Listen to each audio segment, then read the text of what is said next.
আসসালামু আলাইকুম ভিউয়ার্স। বিয়ের পর প্রথম যখন শ্বশুর বাড়িতে গেলাম, সকালের নাস্তায় শাশুড়ির হাতের মজাদার এই রেসিপিটি দেখে আমি খুব অবাক হয়েছিলাম। শুধু অবাকই হইনি, এর স্বাদে আমি রীতিমতো মুগ্ধ হয়েছিলাম। আমার জানা ছিল না আলু ভাজিও এভাবে করা যায় বা আলু ভাজির স্বাদও এত সুন্দর হয়। সেদিনই শাশুড়ির কাছ থেকে শিখে নিয়েছিলাম মজাদার এই রেসিপি। তারপর আমার বাসায় প্রায় দিনই সকালের নাস্তায় আমি এটি তৈরি করে থাকি। তো চলুন ভিউয়ার্স, আজ আপনাদের সাথে শেয়ার করব মজাদার মাসালা আলু ভাজির রেসিপি।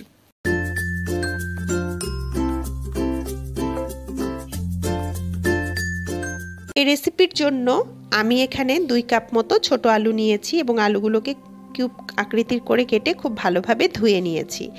ছোট আলুর পরিবর্তে আপনারা চাইলে বড় আলু নিতে পারেন। নিয়েছি পেঁয়াজ কুচি, পেঁয়াজগুলোকেও আমি কিউব করে কেটে নিয়েছি। সামান্য একটু কাঁচামরিচ কুচি, 1 চামচের মতো আদা বাটা ও 1 চামচের মতো জিরা বাটা।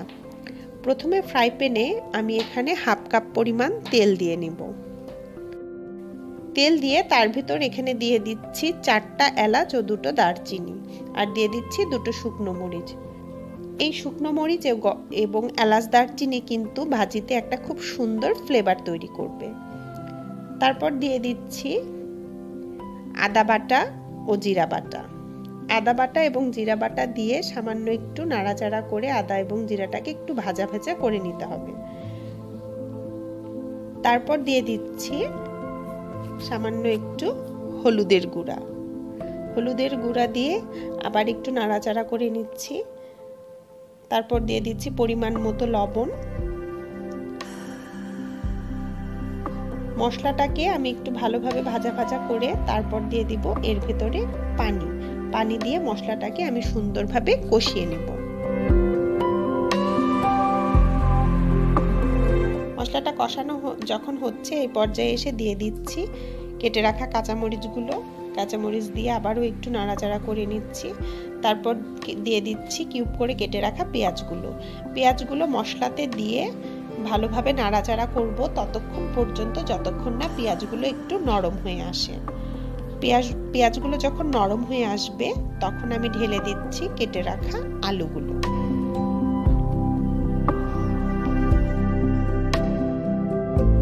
আলুগুলো খুব ভালোভাবে মশলার সাথে নাড়াচাড়া করে মিশিয়ে নিতে হবে, যাতে সম্পূর্ণ মশলাটা সমস্ত আলুর গায়ে খুব ভালোভাবে মিশে যায়। তারপর এই আলুগুলো আমি এই মশলা দিয়ে একটু কষিয়ে নেব। এবারে একটু ঢাকনা দিয়ে ঢেকে দিচ্ছি 2 থেকে 3 মিনিটের মতো। 2 থেকে 3 মিনিট পর ঢাকনা খুলে মশলাগুলোর সাথে কিন্তু আলুটা খুব ভালোভাবে কষানো হয়ে গিয়েছে, দেখতেই পাচ্ছেন। এবারে আমি এখানে দিয়ে দেব পানি। যেহেতু এটা একটা ভাজি, খুব বেশি পানির দরকার নাই। মোটামুটি আলুগুলো এবং মশলাগুলো একটু সিদ্ধ হওয়ার জন্য যতটুকু পানির দরকার। ভালোভাবে নাড়াচাড়া করে আবারও ঢাকনা দিয়ে ঢেকে অপেক্ষা করছি 3 থেকে 4 মিনিটের মতো।